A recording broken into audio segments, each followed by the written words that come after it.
Hello, my name is Ally Christiani, and welcome to Address the Disconnect, Series 2, Systemic Racism in Policing.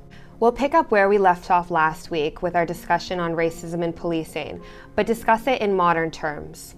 In Michelle Alexander's book, The New Jim Crow, Mass Incarceration in America, she's quoted as saying, "Are we willing to demonize the population, declare a war against them, and then stand back and heap shame and contempt upon them for failing to behave like model citizens while under attack?"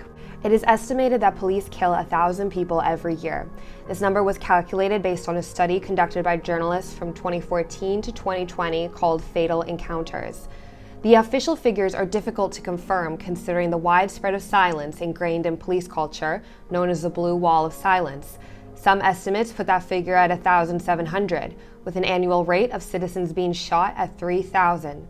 Compare this to other advanced democracies like England, where their estimates sit at around 3 police homicides a year.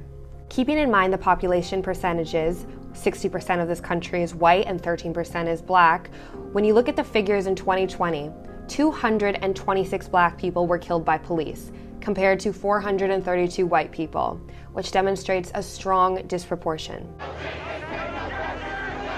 The police use of force, which includes asphyxiation, beating, administering chemical agents like ketamine that killed Elijah McClain, taser or a gunshot, or dog bites, the 6th leading cause of death for young black men in the United States.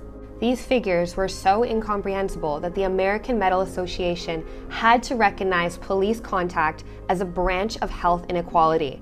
The disproportionate murders of black men and women by police can be explained by a concept called presumption of dangerousness, which was first developed in the age of slave patrols and black codes and Jim Crow. Police determine their threat based on a person's ethnicity, religion, or social status. These factors that arise from bias contribute to their fear and suspicion levels, which affect their decision-making when specifically interacting with people of color. 16 shots! 16 shots! 16! In 2014, Chicago police officer Jason Van Dyke shot a teenage black boy named Laquan McDonald 16 times. The police report claimed McDonald came towards the officers with a knife. City leaders endorsed this idea to the public until a freelance journalist sued under FOIA, the Freedom of Information Act, to have the police dashcam footage released. The footage revealed McDonald walking away, not approaching any officer. Former Chicago Mayor Rahm Emanuel was complicit in this cover-up, and although claims to have never seen the video, fought hard for 13 months to keep it concealed. Officer Van Dyke received a 6-year sentence. This sentence alone is incredibly rare, considering only 1% of police-involved murders results in charges, and even less convicted, according to Mapping Police Violence. As always, Martin Luther King summarizes this issue best. He's quoted as saying on his famous March on Washington speech, "When will you be satisfied? We can never be satisfied as long as the Negro is the victim of the unspeakable horrors of police brutality."